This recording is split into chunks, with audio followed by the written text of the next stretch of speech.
Ito nga pala si Storm, yung kotse natin.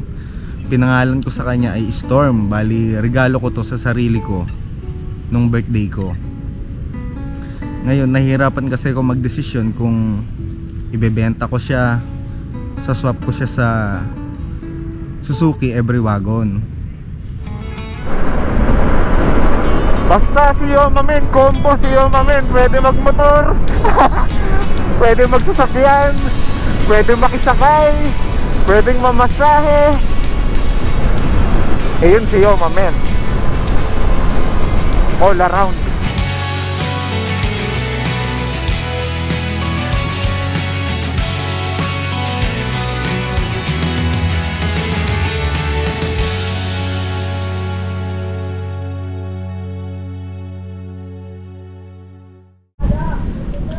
Yo my man, magandang araw sa inyo.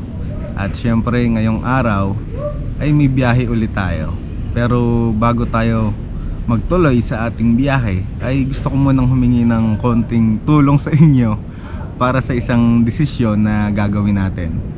At gusto ko nga pala ipakilala sa inyo ang ating kotse na si Storm. Bali Mitsubishi siya na Mirage. Naisip ko kasi ngayon man na i-trade siya o ibenta para ipalit ang Suzuki na wagon ba yun, yung kagaya ng kay Boy P. Kasi nagamit ko siya nakaraan. Talagang sobrang tipid niya sa gasolina. Kung matipid na tong Mirage ko, ay mas matipid yon ng 2 beses. Tapos syempre gusto ko rin na magamit natin yung sa mga travel natin. Syempre pangarap ko rin magkaroon ng camper van, di ba? Kaya yun, ang isang mahirap na desisyon na pinag-iisipan ko ngayon, kung iaalis ko na ba tong kotse natin para makabili tayo ng camper van. Sana ay matulungan nyo ako, kasi pangarap ko rin na makapag-travel na ang dala ay van. Kasi medyo maliit talaga ang Mirage na to. Tapos medyo nahirapan ako matulog sa kanya. Papakita ko sa inyo yung loob para masilip nyo. Ayan. Nung mga unang vlog ko kasi, dito lang ako natutulog. Binababa ko lang to. Hindi masyadong komportable pag nasa isang lugar ako, kasi hindi ko naiunat yung aking paa. Kaya sana ay matulungan nyo ako sa desisyon na gagawin natin para makabili tayo ng bagong van natin na gagamitin natin sa travel natin. This is the time to say goodbye.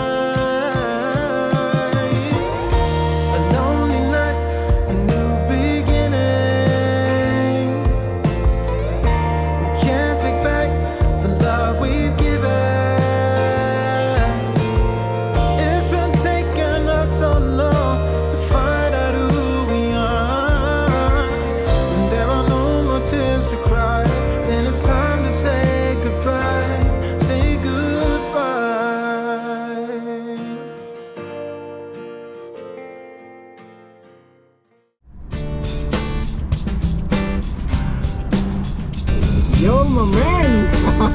Let's do this na! May biyahe tayo ngayon at may pupuntahan tayong lugar na talaga nga namang woo! Ang ingay mo! May babalikan tayong lugar. Siguro yung iba sa inyo ay may idea na kung saan to. Bali, babalik tayo ngayong araw sa Nueva Vizcaya. At syempre ay ipapasyal ko kayo doon. Maghahanap tayo ng mga magagandang spot na pupuntahan natin doon. Siguro medyo naninibago kayo dahil mag-isa tayo dito ngayon sa sasakyan. Bali, dala natin ngayon ay si Watod. Nabili natin siya ng 15,000. O de, syempre, ako naman, mabait akong kaibigan. Binili ko na para anong mahabang usap. Sabi ko, oh, ito na 15,000. Tapos kinuha ko ngayon si Watod kay Boy P. Ayan, eto, gamit natin siya ngayon. Siya ang gagamitin natin sa ating paglalakbay. Kaya, huwag kayo mawawala. Samahan niyo ako, mamen. Let's go!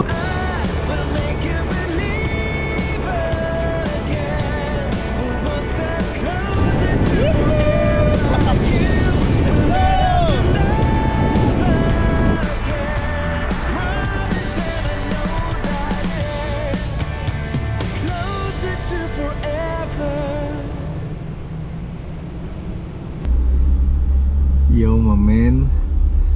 Magandang umaga na. Dahil ay, namatay. Ayan, dito na lang namatay na yung ilaw natin at lowbat na. Bale, nandito na nga pala tayo sa spot na tutulugan namin ngayon ni Kuya Boy P. Dito yan sa Dalton Pass. Malapit lang to dun sa unang tinulugan natin. Tapos kanina ay pagdating, nagkape lang rin kami dito. Tapos tamang kwentuhan lang rin. Sinulit namin yung lamig ng klima dito ngayon.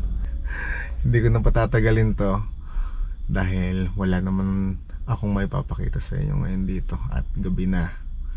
Kaya bukas na lang pagkagising natin ay papakita ko sa inyo kung saan tayo natulog, kung gaano kaganda yung spot namin dito. Kuya Boy P. Yo bro. Safe naman ba tayo dito? Walang wakwak? Wala tong hindi nabubuhay ang mga wakwak sa malalamig lugar. Safe tayo, no? Safe tayo. Safe tayo. Ayan. Good night na mga mamen. Kita-kits tayo bukas.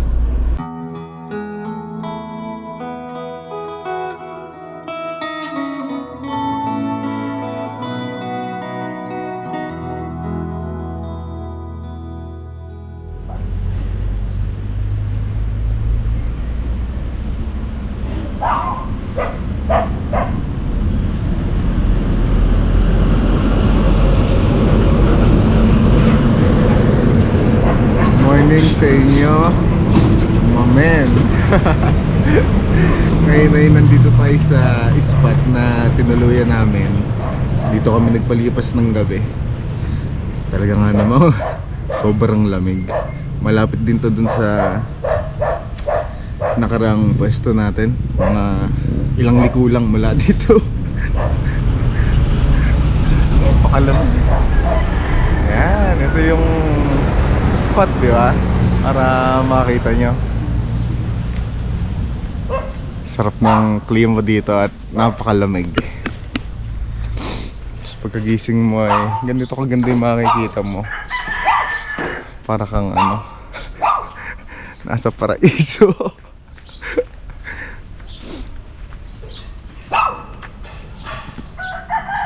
Saktong-sakto pa yung suot natin na Good Mafia na hoodie.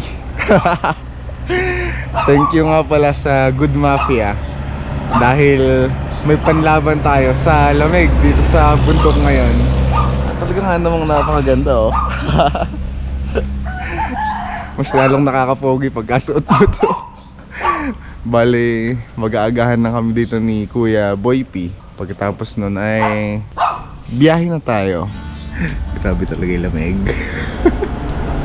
At magkakape na nga tayo para bago tayo bumalik sa biyahe ay milaman na yung tiyan natin. So umorder na rin kami ng tapsilog. Diba? Ito ang unang beses kong makakatikim ng kape na nasa press. Press ata yung tawag sa ganito.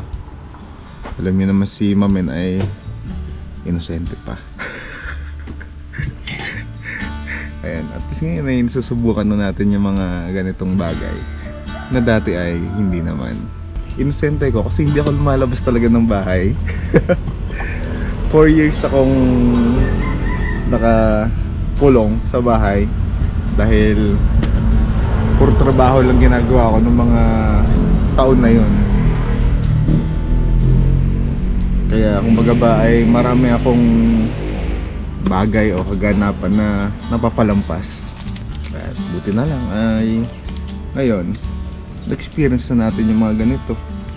Makapunta sa kung saan saang lugar.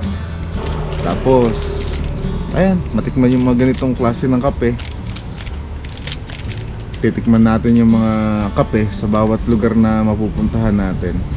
At masaya din ako na ma-share sa inyo yung mga ganitong lugar na napupuntahan natin. Sana ay na-enjoy nyo din yung biyahe natin. Morning kuya. K-pop. Oh! Oh!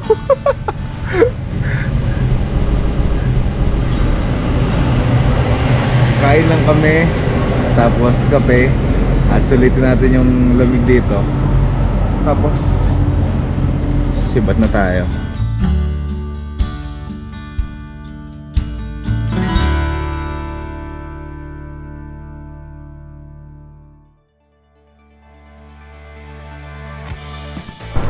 Let's do this!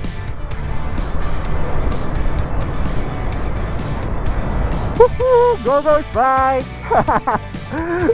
Sumulder tayo dito. Ayan. Si Yung Mamenyo ay hindi naman talaga moro vlogger. Napakaganda ng bundok dito sa harapan natin. Diba? Kailangan makalusot tayo dito sa mga truck na to. At kinakabahan ako. Tayo ay naiipit ngayon. Yan, pag naging open dito ay tarahin na natin to. Let's go! Woohoo! Let's go, my man! Woohoo! Alright! Malapit na ako dyan, Nueva Vizcaya!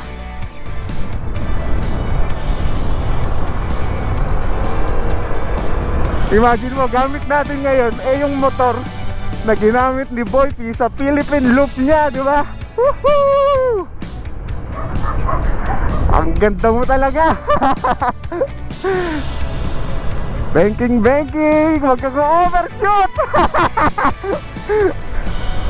Napakasayo magmotor dito, man! Bumabanking tayo ngayon, pero hindi naman yung masyadong tagilid at hindi naman tayo ganun kabihasa kamukha ni Boy P. Takbong pogi lang tayo ngayon, mga mamen. Yuhuu! Ang sarap magmotor dito, napakalamig ng klima, men.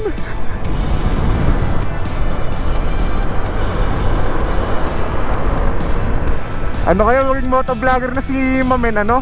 Tapos mag Philippine Loop rin tayo.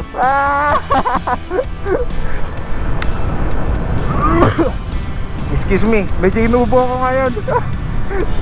Nandibago na naman yung katawan natin dito sa klima ng Nueva Vizcaya.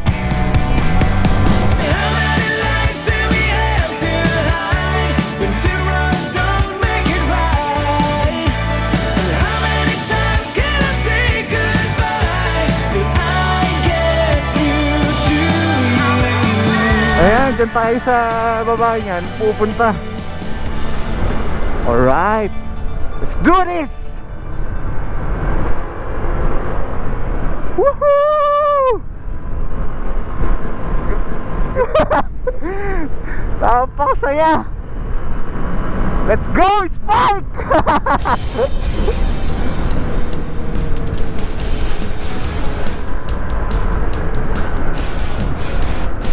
Oh, slow down. Nasaan na ba tayo? Santa Fe, Nueva Vizcaya. Bali, 2 oras bago tayo makapunta sa Solano. Medyo mahababang biyahe din yung gagawin natin ngayon. Kaya samahan niyo ako, ha? Huwag kayo alis. Samahan niyo si Yo Mamen the Motovlogger.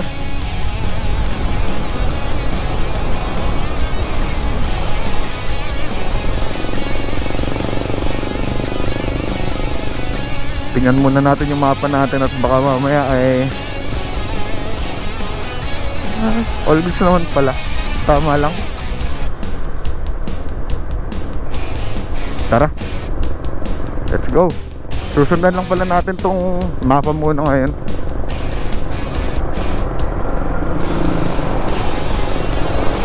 Yuhuu!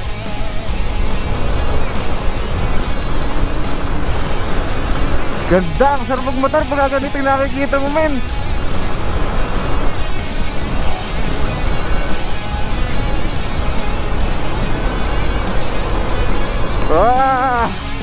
Nakakabuhay ng dugo.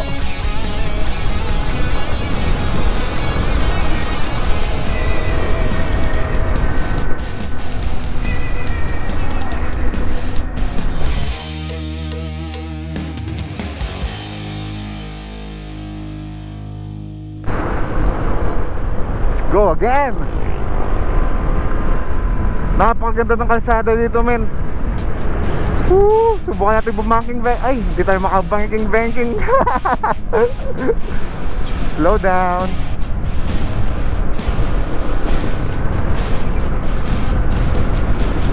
Yoo-hoo!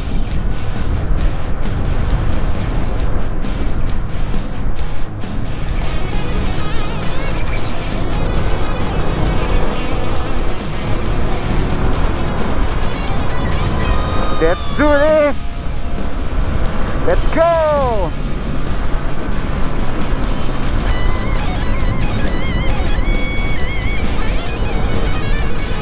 Ayun na yung bundok sa tabi natin, men. Sana talaga nakikita nyo ng ayos dyan kasi hindi ko tansyado kung tama ba yung pagkakayuko ko dito sa camera natin. Pero sana naman ay nakikita nyo ng ayos para napapasyal din kayo ngayon dito.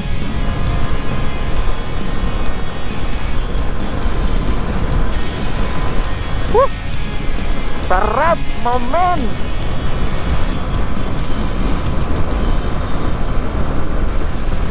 Sabi ko na nga ba, ikaw ang next boy first time eh. Ang lupit mong motovlogger, you my man! Let's go! Medyo kinakabahan ako.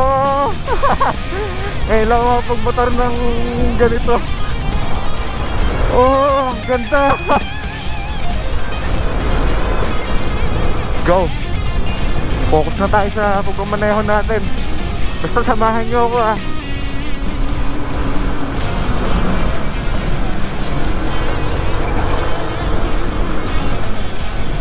Medyo maluwag yung helmet natin. Ito kasi yung helmet ni Boy P.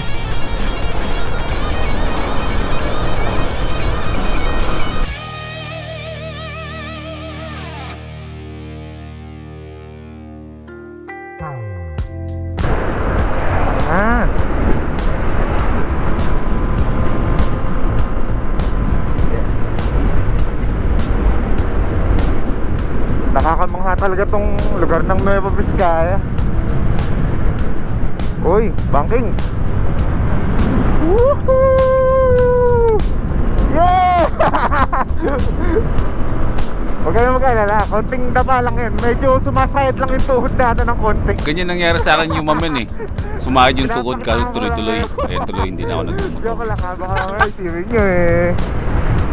Magaling talaga ako magmotor, hindi naman gaano.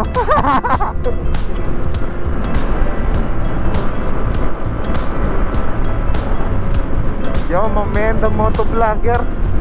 Parang basta okay na, yo, mamen na lang. Kahit ano, sasakyan natin ha. Basta sasamahan nyo ako sa mga biyahe natin. Naninibago ko kasi hindi ko nakikita yung sarili ko pagka nagbibideo.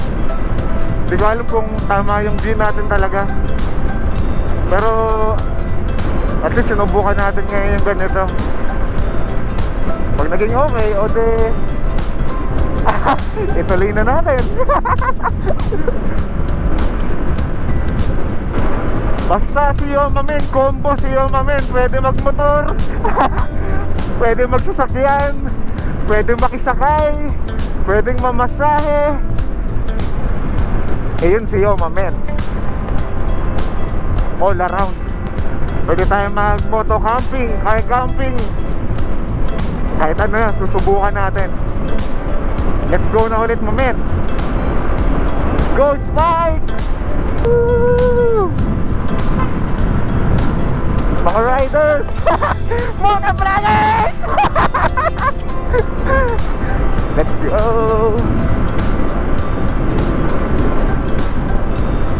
Kinawayan ko sila eh. Kahit di ko kakilala, siyempre, respeto sa mga ibang mga motorista, di ba? Wala mong masama na batiin mo sila. Kasi pare-pares na mga edad dito. Tapos ayun, pares kayo mga riders. Pero tayo ay poser na riders. Soon ay magiging totoong riders pa lang. Pagka nakabili tayo ng motor na gagamitin natin sa ating moto vloggers. Pero hindi tayo mag-stick sa motor ha. Tulad nga ng sabi ko, iba-iba yung sasakyan natin. Okay, try to be brave. You have so much to save. Take control of your own life. Right now, every mistake. Take control of your Ayan na! own life. Nandito na ulit tayo sa Solano!